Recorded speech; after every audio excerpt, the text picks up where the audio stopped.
So you have a piece of antenna feed line and you know that it's bad because you can't transmit or hear very well on it.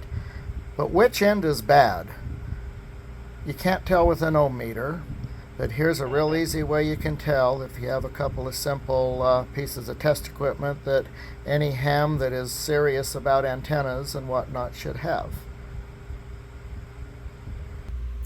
You need a watt meter that shows forward and reflected power. You don't have to have a high-end professional grade bird watt meter like the Model 43 here, but just about any watt meter that you can connect an antenna or a load or a radio or whatever to any of the end and look at forward power and look at reflected power will do. You need a radio. Any radio will do.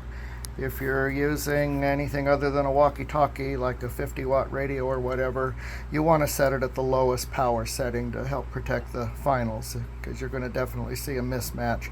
Most HTs, they're made to handle nasty mismatches, so no big deal there. And you need a load. Doesn't have to be a high-end load like that, just a 50-ohm load. You can easily make one by shorting a 50-ohm resistor across a piece of coax or something like that. You connect your transmitter to one end of the watt meter with a patch cable, and then you connect your load to the cable under test as here. Simply key your transmitter, roughly 4 watts forward. Then look at your reflected.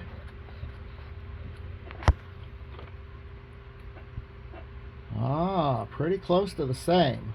That tells me that the problem is at this end.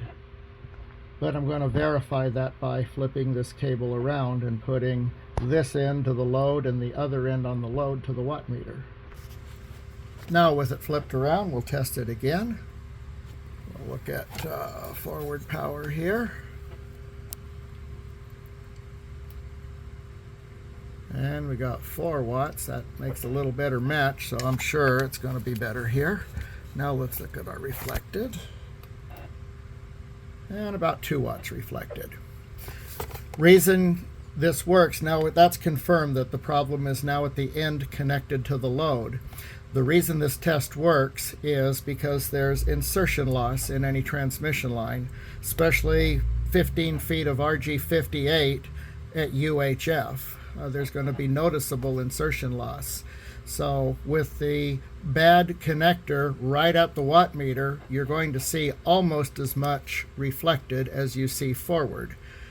With the bad end at the load, you're going to see a lot less reflected because you're going to have that 4 or 5 watts going through the cable, and in this particular case about 3 of that 4 watts got to the bad end and then was reflected back, and by the time it got back it was about 2 watts. So that also shows there's about 3 dB loss in 30 feet of RG58 for that test. Anyways, that's basically it, and real easy test to make. Rather than have to guess which connector to cut off and redo, I know I'm only going to have to do the one, and that's the one at the load. I'm going to take it off and cut it off and solder a new connector on it right now. 7-3.